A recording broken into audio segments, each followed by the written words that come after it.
16वें वचन में पौलुस लिखते हैं, इसीलिए खाने पीने या पर्व या नए चांद या शब्द के विषय में तुम्हारा कोई फैसला ना करे, क्योंकि यह सब आने वाली बातों की छाया है, पर मूल वस्तुएं मसीह की है। यहां पर पौलुस क्या कह रहे हैं? बड़े ध्यान से इस वचन को आपको सुनना है और इसको लिख करके रख लीजिए कि यहां पर जब कोई आपको भरमाने की कोशिश करे शब्द के विषय में या किसी पर्व को मनाने के विषय में या व्यवस्था की कुछ कुछ बातों को पालन करने के विषय में जब आपको कोई भरमाए, तो इस वचन को याद रख लीजिए।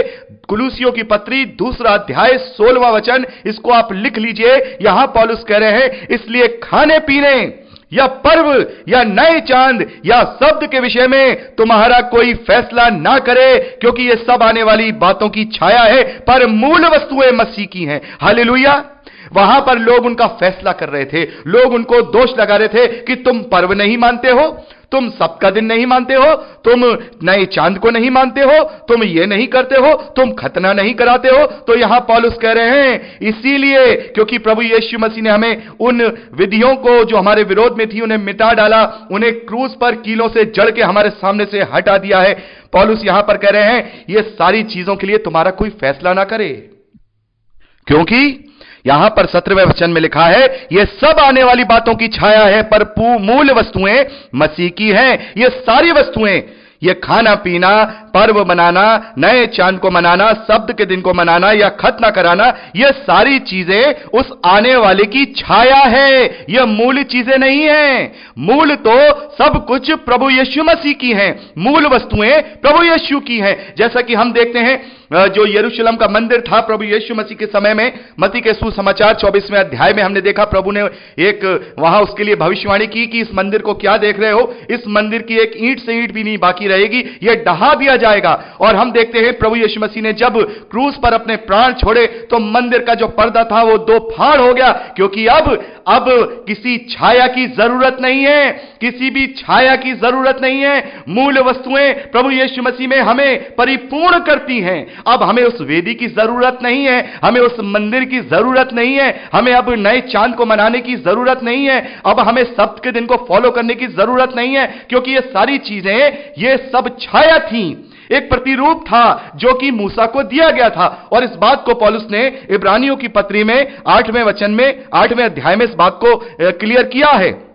8वें अध्याय इसके 4थे और 5वें वचन को पढ़ते हैं तो वहां पर पौलुस लिखते हैं, इब्रानियों की पत्री 8वां अध्याय 4था और 5वां वचन, यदि वह पृथ्वी पर होता तो कभी याजक ना होता, इसलिए कि व्यवस्था के अनुसार भेंट चढ़ाने वाले तो हैं, वे स्वर्ग में की वस्तुओं के प्रतिरूप का प्रतिबिंब की सेवा करते हैं। जैसा जब मूसा तंबू बनाने पर था तो उसे चेतावनी मिली, देख जो नमूना तुझे पहाड़ पर दिखाया गया था उसके अनुसार सब कुछ बनाना। तो मेरे प्यारे भाई बहनों, जो एक वेदी है, परमेश्वर की वेदी है, जो असली वेदी है, सही वेदी है, जो मंदिर है, वो स्वर्ग में है, वो स्वर्ग में है। और मैं आपको बताना चाहता हूं कि प्रभु यीशु मसीह ने भी अपने आप को निष्कलंक मेमने के समान उस वेदी पर चढ़ाया है। इसके विषय में भी मैं आपसे बात करूंगा। हम देखते हैं प्रभु यीशु मसीह को जब उनका पुनरुत्थान होता है तो वहां पर प्रभु यीशु मसीह क्या कहते हैं मरियम से कि मुझे मत छू, अभी मैं अपने पिता के पास ऊपर नहीं गया हूं। मेरे प्यारे भाई बहनों, वहां पर वो अपने बलिदान को उस असली वाली वेदी पर चढ़ाने गया था ताकि उसका बलिदान पूरा हो सके, जो कि उसके प्रतिबिंब वाली वेदी पर बछड़ों और जो बैल के बछड़ों हैं उनको बलि करके चढ़ाया जाता था। इस धरती पर जो मंदिर था, इस धरती पर जो वेदी थी, वो उस असली वेदी और उस असली मंदिर का प्रतिबिंब था, छाया था। ये सारी चीजें छाया थी, प्रतिबिंब थी, ये असली नहीं है। पौलुस यहां पर इस बात को कह रहे हैं कि नए चांद या खाने पीने के विषय में या शब्द के विषय में तुम्हारा कोई फैसला ना करे, ये सब चीजें आने वाली बातों की छाया है, पर मूल वस्तुएं प्रभु यीशु मसीह की हैं, जो मूल वस्तु है। और जब हमने मूल वस्तु को ग्रहण कर लिया, जब हमारा ऐसा महायाजक जो प्रभु यीशु मसीह है, जो स्वयं महायाजक है और स्वयं ही निष्कलंक मेमना है और स्वयं ही वो बलिदान है और याजक बन के अपने बलिदान को, अपने लहू को उस वेदी पर चढ़ा आया जो उसके पिता के पास थी, स्वर्ग में थी, तो फिर हमें उस प्रतिबिंब की जरूरत नहीं है, उन छाया की जरूरत नहीं है जो ये छाया मनाने के लिए तुम लोगों का कोई फैसला करे। मेरे प्यारे भाई बहनों, बहुत सारे ऐसे लोग हैं जो भरमा रहे हैं, लोगों को भरमा रहे हैं, इन पर्वों को मनाने के लिए उकसा रहे हैं कि नहीं ये सारी चीजें हैं, सप्त का दिन है, खतना है। और खैर खतने की तो विषय में आजकल कोई नहीं कहता, क्योंकि खतने की तो कोई बात ही नहीं मानेगा। हां, सप्त के दिन को मानने के लिए बड़ा ही जोर शोर से जो है प्रचार किया जाता है। लेकिन पौलुस क्या कह रहे हैं? अब जरूरत नहीं है, क्योंकि हमने मूल चीज को प्राप्त कर लिया है। क्योंकि प्रभु यीशु मसीह ने उन विधियों के लेखों को जो हमारे नाम पर थी, जो हमारे विरोध पर थी, उन्हें मिटा डाला, उन्हें कीलों से क्रूस पर जो है टांग करके हमारे सामने से हटा दिया। तो मेरे प्यारे भाई बहनों, यदि हम इन व्यवस्था के कार्यों को पालन करना चाहते हैं, बहुत सारे कार्य ऐसे हैं जो लोगों को भरमाने का काम कर रहे हैं, और सबसे जो ज्यादा अभी भी प्रचलित है वो दसवांश है। मेरे प्यारे भाई बहनों, दसवां अंश मसीही विश्वासियों पर लागू नहीं होता है। लेकिन मेरे कहने का मतलब यह नहीं है कि आपको प्रभु के लिए दान नहीं देना है। वो तो आपको चाहे जितना दे, प्रभु आपको उसका प्रतिफल देगा। पौलुस ने इस विषय में कहा है कि दान के विषय में जो जितना बोएगा उतना काटेगा, और परमेश्वर हर्ष से देने वालों से क्या करता है? प्रेम करता है, ना कि कुड़कुड़ा के, ना ही दबाव से। तो जो लोग दसवांश का बात करके लोगों को कहते हैं कि नहीं तुम्हें दसवांश देना है तो तुम्हें परमेश्वर की दृष्टि में ऐसा होगा, नहीं दोगे तो तुम नर्क चले जाओगे। तो मेरे प्यारे भाई बहनों, कोई भी व्यवस्था के कार्य को अगर आपको करने के लिए कहता है तो याद रखिएगा, जिस प्रकार से प्रभु यीशु मसीह ने शैतान का क्रूस पर खुल्लम खुल्ला तमाशा बनाया है, वैसे ही हम यदि व्यवस्था की किसी भी बात को मानेंगे तो हम प्रभु यीशु मसीह की उस क्रूस की कथा को व्यर्थ कर देंगे, उस बलिदान को व्यर्थ कर देंगे। तो मेरे प्यारे भाई बहनों, हमें यह जानना जरूरी है। कई बार हम इस बात को लेकर के जो है कंफ्यूजन में आ जाते हैं, कंफ्यूज हो जाते हैं कि हमें यह करना चाहिए या हमें नहीं करना चाहिए। लेकिन पौलुस कह रहे हैं ये सारी चीजें केवल छाया है, उसका प्रतिबिंब है। लेकिन अब मूल वस्तुएं प्रभु यीशु मसीह में हमें मिल चुकी हैं। अब हमें किसी भी छाया की तरफ नहीं बल्कि मूल की तरफ जाना है। देखिए, अगर आपको कोई कहे कि भाई आपको सर्टिफिकेट दिया जा रहा है किसी भी एग्जाम का, और आपको केवल फोटो स्टेट दी जाएगी, अभी जब तक हमारे पास अभी ऐसी व्यवस्था नहीं हो रही है कि हम आपको प्रिंट आउट करके दे सकें, केवल आपको अभी हम फोटो स्टेट दे देंगे, उसकी छाया दे देंगे। तो जो स्टूडेंट्स लोग होंगे वो क्या करेंगे? उसको लेकर के, ठीक है भाई, जब तक वो ओरिजिनल नहीं आ जाता हम इससे काम चला लेंगे। जैसे हम लाइसेंस बनाने जाते हैं तो एक लर्निंग लाइसेंस मिलता है ना, जब तक हमें ओरिजिनल लाइसेंस ना मिले तो उससे हम गाड़ी चलाना सीखते हैं। वैसे ही ये सारी चीजें लर्निंग थी। ये यहां पर पौलुस कहते हैं ये सारी चीजें जो है, जो व्यवस्था है वो हमारे लिए शिक्षक थी, हम इससे लर्न कर सकते हैं, हम इससे सीख सकते हैं। लेकिन मूल वस्तुएं प्रभु यीशु मसीह में।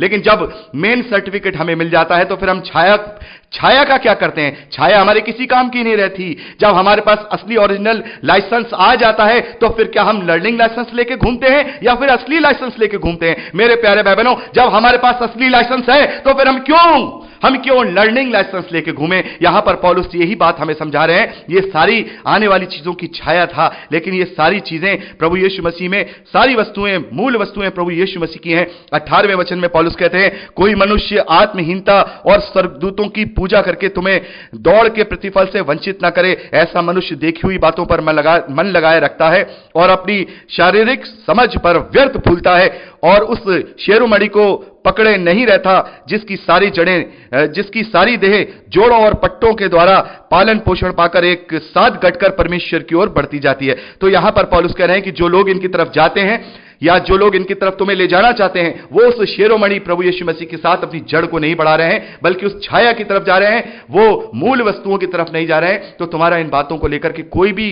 फैसला ना करे। ये सारी चीजें छाया हैं, प्रतिबिंब हैं। आगे 20वें वचन में पौलुस लिखते हैं, जबकि तुम मसीह के साथ संसार आदि की शिक्षा की ओर से मर गए हो, तो फिर क्यों उनके समान जो संसार के हैं जीवन बिताते हो? तुम ऐसी विधियों के वश में क्यों रहना चाहते हो कि ये ना छूना, उसे ना चखना और उससे हाथ ना लगाना? यहां पर पौलुस कह रहे हैं कि जब तुम प्रभु यीशु मसीह को ग्रहण करने के द्वारा स्वतंत्रता को पा चुके हो, तो फिर क्यों अपने पैरों में जंजीरें जो है जकड़ना चाहते हो? फिर तुम क्यों दासत्व की गुलामी में जाना चाहते हो? फिर तुम क्यों संसार के समान अपना जीवन बिताना चाहते हो? तुम क्यों इस संसारिक शारीरिक अनुष्ठानों को पूरा करके अपनी धार्मिकता सिद्ध करना चाहते हो? तुम ऐसी विधियों के वश में क्यों रहते हो? ऐसी विधियों के वश में आज मेरे प्यारे भाई बहनों, मैं और आप फंसे हुए हैं। ऐसी विधियों के, यहां पर कैसी विधि है? 21वें वचन को ध्यान से सुनिएगा, ध्यान से आप पढ़िएगा भी। यहां लिखा है, ये ना छूना, उसे ना चखना, उसे ना हाथ लगाना, और यही हो रहा है।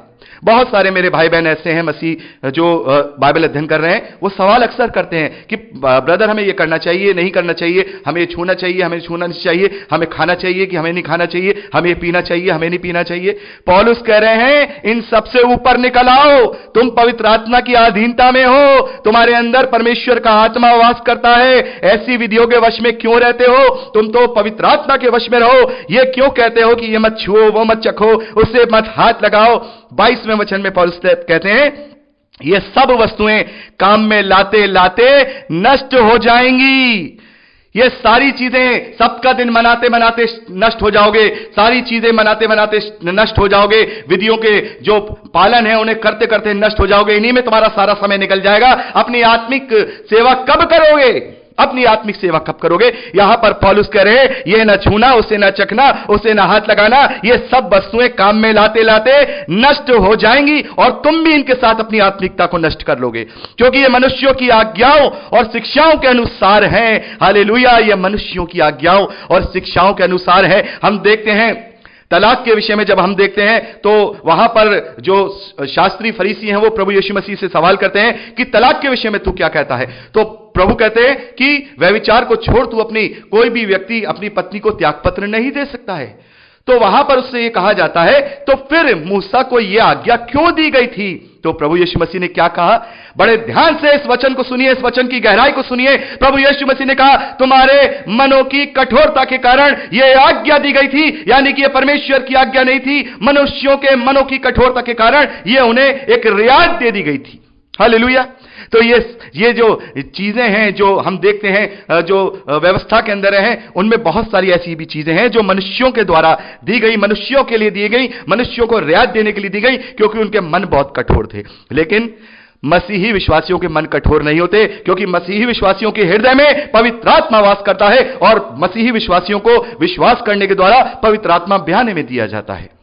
मेरे प्यारे भाई बहनों, हमें समझना होगा, मसीह के उद्धार को समझना होगा। ये मत करो, वो मत करो, ये मत खाओ, वो मत खाओ। अरे केवल इतना ध्यान रखो कि कुछ भी करते हैं वो प्रभु यीशु मसीह के लिए करते हैं, और कुछ भी छोड़ते हैं वो प्रभु यीशु मसीह के लिए छोड़ते हैं। यदि किसी को कार्य करने से यदि हम पाप या पाप के कारण में नहीं फंसते हैं तो फिर व्यर्थ की बातों में क्यों उलझना कि ऐसे उठना है, ऐसे बैठना है, ऐसे प्रार्थना करना है, ऐसे करना है, बाइबल को ऐसे पकड़ना है, बाइबल को छूना है, बाइबल को सर से लगाना है। क्या हो जाएगा इन सारी चीजों से?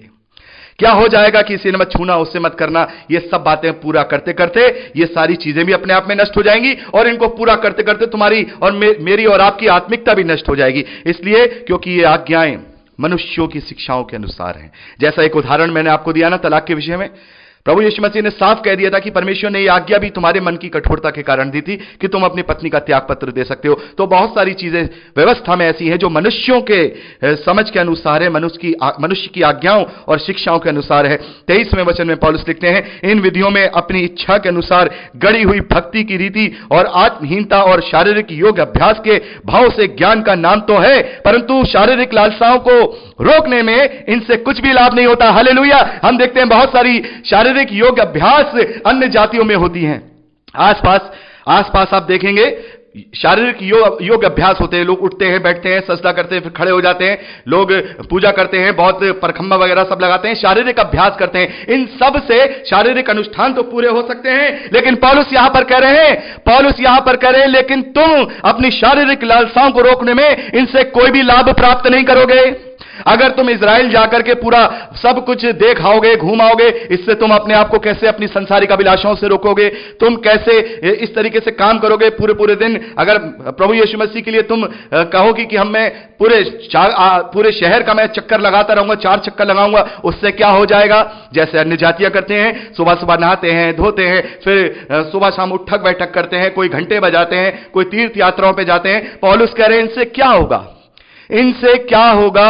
इन भक्ति की रीतियों से, इन आत्महीनता, यह आत्महीनता की बातें हैं। हाथ जोड़ने से, वेदी के आगे हाथ जोड़ने से, इन सब चीजों से क्या होगा? मोमबत्ती लगाने से क्या होगा? अगरबत्ती लगाने से क्या होगा? लकड़ी की काट का एक क्रॉस अपने घर में लगाने से क्या होगा? अपने घर में ऑल्टर लगाकर प्रभु यीशु मसीह की मूर्ति सजाने से क्या होगा? क्या होगा इन सब चीजों से? यहां पौलुस कह रहे हैं और शारीरिक योग अभ्यास के भाव से ज्ञान का नाम तो है, ज्ञान का नाम तो है, यीशु का नाम तो है, पर यीशु का काम नहीं है, क्योंकि इन सब चीजों से हम शारीरिक लालसाओं को रोकने में कोई भी लाभ नहीं पाते हैं, इनसे कुछ भी लाभ नहीं। सबका दिन मना लिया, सबका दिन मना लिया तो क्या हुआ? परमेश्वर का नाम तो लिया, लेकिन क्या हमने अपनी शारीरिक अभिलाषाओं को रोकने में इनसे कोई लाभ किया? अगर हमें लाभ लेना है, अगर हमें अपने आप को प्रभु यीशु मसीह में बदलना है, तो पवित्र आत्मा को ग्रहण करना पड़ेगा।